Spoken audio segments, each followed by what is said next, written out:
And this is really important. This is also so important that the ulama of the Salaf talked about this in the books of Aqeedah, which is removal of the doubts. Does that now give you license to go up to them and start saying, okay, you've got a doubt, let me debate with you. You've got a doubt, let me try and expose you.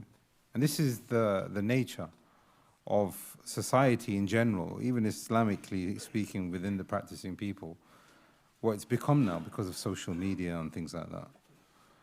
And it's very important that the purpose why we are doing this is to do it sincerely for the sake of Allah subhanahu wa ta'ala, and to remove any kind of doubt that a person could have when it comes to Tawheed, to establish oneness of Allah subhanahu wa ta'ala, to establish La ilaha illallah, and whoever else you're able to benefit from, then you give them that benefit.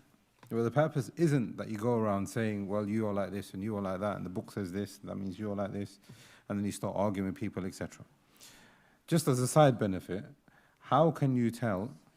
I've got a question here from a person who's asking a question about seeking of knowledge, and hopefully, inshallah, we'll have a chance to go through this question, because it is a very important question. The question is asking, can you advise me on the method on how to take notes?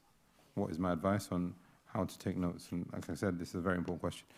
But even before this question is another question, which is, how can you tell that you are sincere in seeking ilm? How can you tell that you are sincere in seeking ilm? And the ulama have said for the talib al-ilm, he needs to have three things. And if he has these three things, he is a mukhlis, and he has got ikhlas in seeking of ilm. Number one, to lift ignorance from himself. To lift ignorance from himself.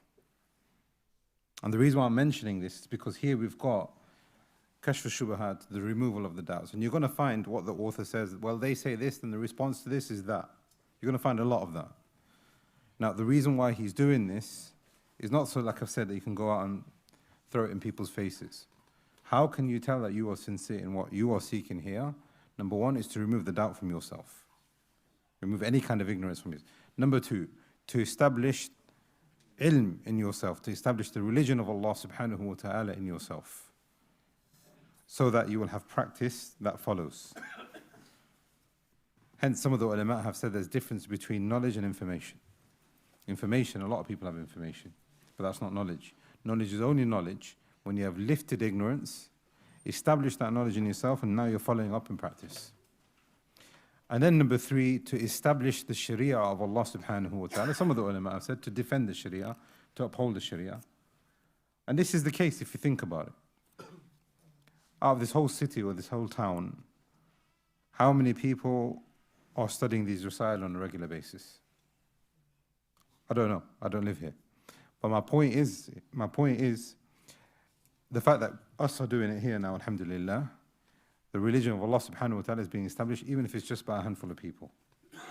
If we weren't doing it, who's studying Tawheed? Who's teaching Tawheed? Who is talking about Tawheed? This is the thing.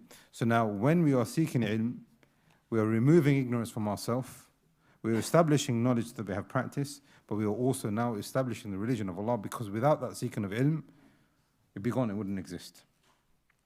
Hence, the talib al-ilm knows he's a talib al-ilm, and he is sincere in that when he has these three. Right.